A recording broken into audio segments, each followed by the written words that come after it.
Welcome to another installment of Friday Q&A. I hope you've all had a fantastic week. To everybody who submitted a question this week, thank you so much. If you would like to ask me a question and have me answer it on next week's video, simply put it in the comments section below.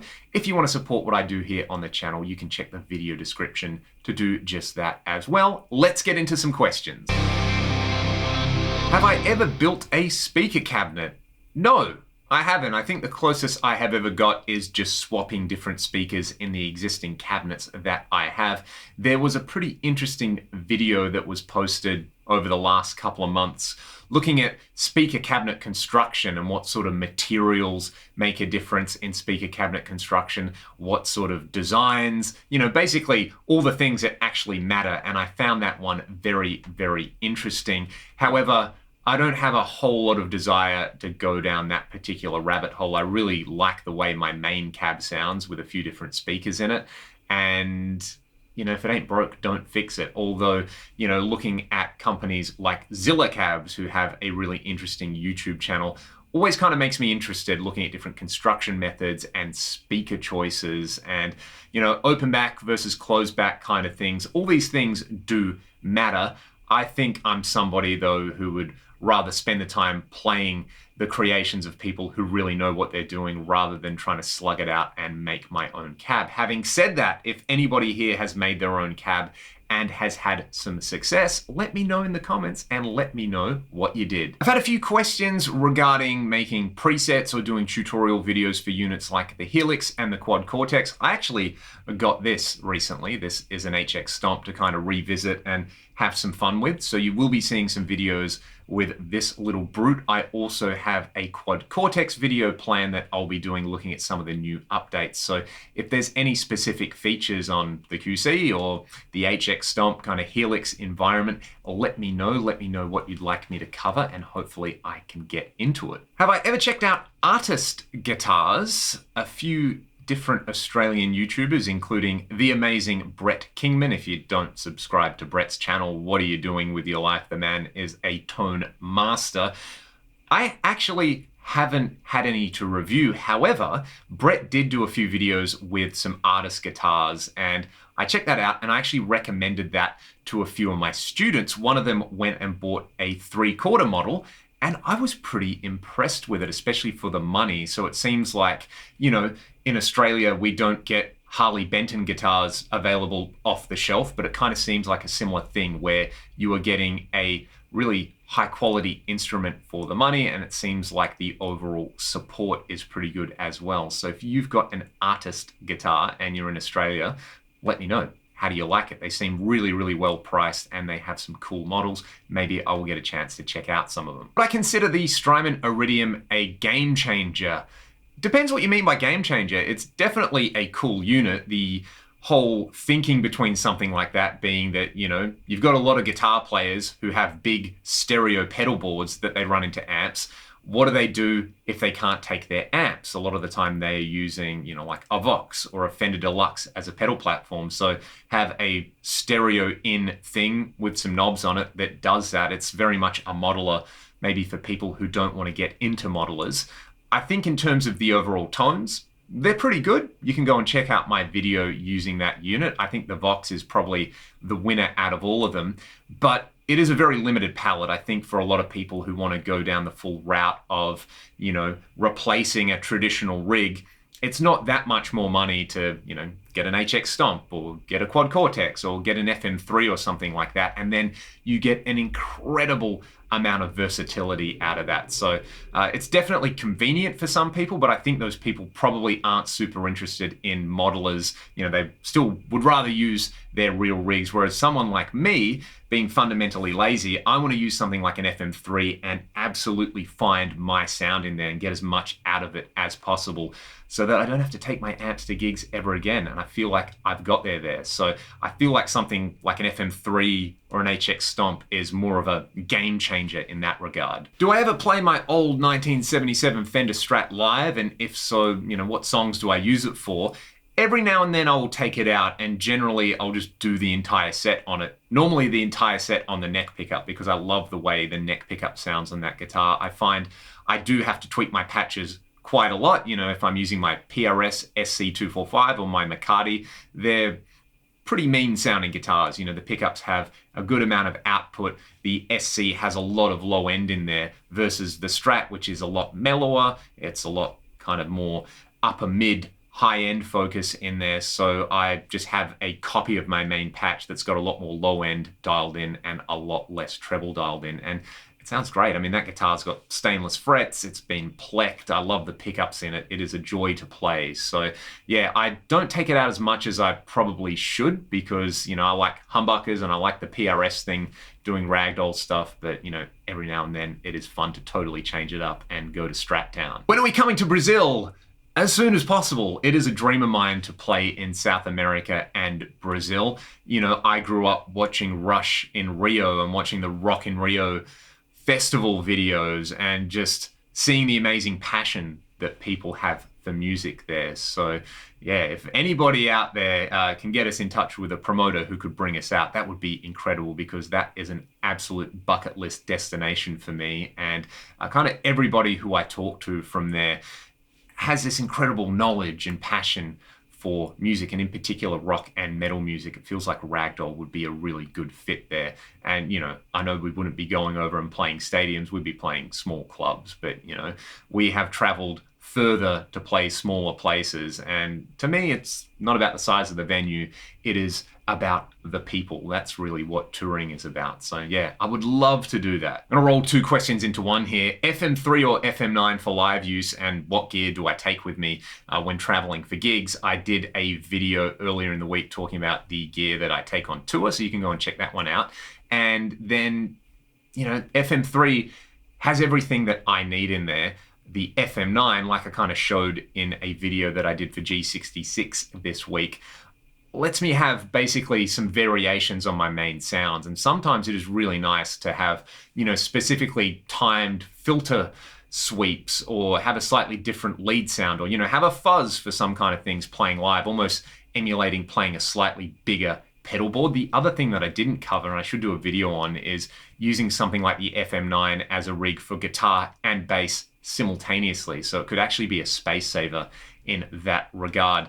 I think with the FM3, you kind of need to know some tips and tricks, and you got to make use of channels and scenes and really kind of not be afraid to get your feet wet with that. Whereas the FM9, you can just drop blocks in and use it as a what you see is what you get kind of rig. So in that regard, I think a lot of people would probably prefer the FM9, but you know, the FM3, it's an amazing piece of gear as well. It's so good live. Speaking of that, the actual economics of doing an Australian tour for us, how does it work?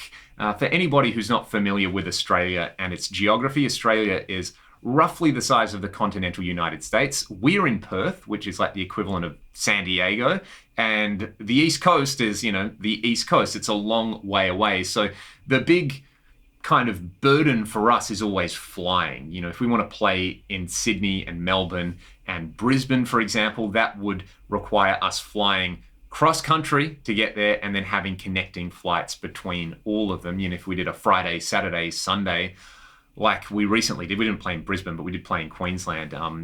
That really kind of eats into any semblance of a tour budget. So you do have to figure out a way to make it work where it's not just the tour paying for itself. And this applied to any time we've gone overseas. You know, we did the United States 5 years in a row, completely self-funded. We paid for all our own flights. We booked all the shows ourselves. We went and got all our own merch pressed and printed and kind of lived hand to mouth that way. The way we made it work was we did lots and lots of regional shows here. So basically playing anything, if it's playing our own music, if it's playing covers, if it's doing acoustic gigs, we did that. We took all the money that we made from that and we set it aside and we put that into a big tour and recording fund. And then when it came time to record and tour, we didn't have to dip into our own pockets. And, you know, we've been doing this for over 10 years now. So it's actually at the point where, you know, we can go to Sydney and to Melbourne and, you know, we can sell enough merch and we can sell enough tickets to the shows where it basically means we can break even and do the tour pretty comfortably. You know, we can eat well and we can take gear that we like. And, you know, if we've got some downtime, we can enjoy ourselves and go and do something with that downtime. So, you know, it really is the sort of thing where we're never going to get rich doing this, but it's our passion project, and the passion project is able to sustain itself. And that's kind of the level that it is at. Anytime we do make some money from it, really does feel like a bonus. In Western Australia as well, you know, playing mine sites and doing a lot of these resources gigs where you have to fly in and fly out, they generally pay pretty well. And people are pretty appreciative if you're willing to make that trip and actually come and play music for people who are, you know, doing 2-week shifts in the middle of nowhere. So yeah, we are kind of lucky here where, you know, Perth is isolated, but we can make it work. And not everybody can make it work, but we've, you know, we've kind of found a way to do that. In terms of touring overseas, in some regards, that is way easier than touring in Australia, because we can spend a little bit more, you know, to fly Perth to Sydney to LA. And then once we're there, in the space of, say, a month, we could do 25 shows. And, you know, for every show you do, you can sell merch and you can make money off the door and all those kind of things. And, you know, driving between different population centers in the US is, you know, gas is way cheaper there, even though it's getting more expensive at the moment. It's still way cheaper than Australia. We don't have to fly everywhere. And I just find like Americans like to buy stuff as well. You know, Australians will buy a CD and a t-shirt and a vinyl. When we were in the States, people were buying stickers and slap bands, and we had ragdoll condoms, and they wanted one of every shirt and a shirt for their best friend. And yeah, the last time we were there, you know, we only played a handful of shows, but we broke even because we sold so much merch. So yeah, kind of goes to show that even though we're probably never going to make any money off streaming or anything like that, people actually coming to gigs and seeing live music can make, you know, our little teenage dreams come true. Should I practice with a clean sound or a dirty sound? I'm going to expand this question and say you should actually practice with a variety of different sorts of tones. You know, we're talking about super pristine cleans, edge of breakup sounds, massively fuzzy sounds, very saturated wet sounds, kind of in the middle crispy twangy sounds, because tone is an expressive part of being a guitar player, and I feel like you should always be working on the expressive qualities in your playing. However, sometimes you just want to work on the technical aspects of your playing. So I would say if you're working on something like, say, an alternate picking exercise, say you're watching Paul Gilbert's Intense Rock and you want to play this lick, you kind of get something different by playing it with that very clean, clicky sort of sound than you do, say, when you're on the neck pickup with all the gain. You know, you naturally get a smoother sound there. It's going to make you want to play a certain way, but you're not always going to be playing in that particular context. So it's one of these things. Practice the way you intend to play, but also do your due diligence and prepare for a variety of different situations. I think a really overlooked aspect of this is actually using your guitar volume and tone controls and actually practicing using them for particular sounds. Let's say I had this set up and I wanted to like play something kind of jazzy. So I've got a lot of distortion on the bridge pickup with everything wound up.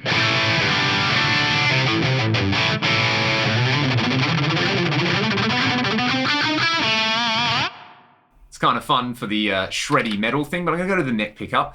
Tone control comes down, volume control comes way down. If I wanted to, like, you know, practice some jazzy style chords,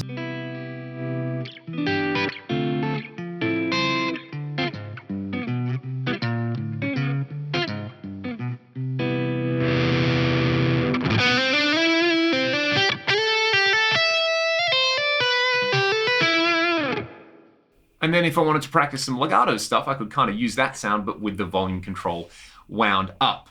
The other aspect of this is effects. And, you know, if you're going to be using effects live in a performance, practice with them. You know, there is an art to using a wah and kind of synchronizing your playing and using the wah, or stepping on pedals or rhythmic delays.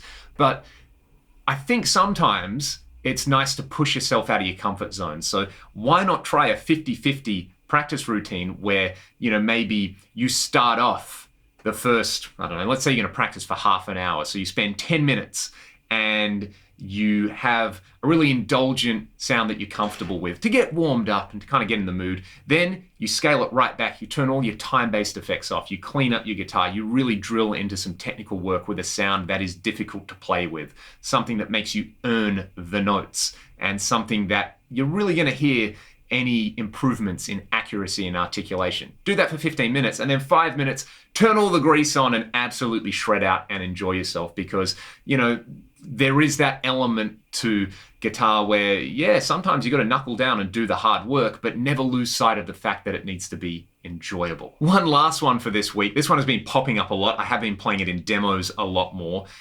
I can almost tell when I see a little timestamp in a particular video when somebody says, hey, what is that riff? That it's probably this riff.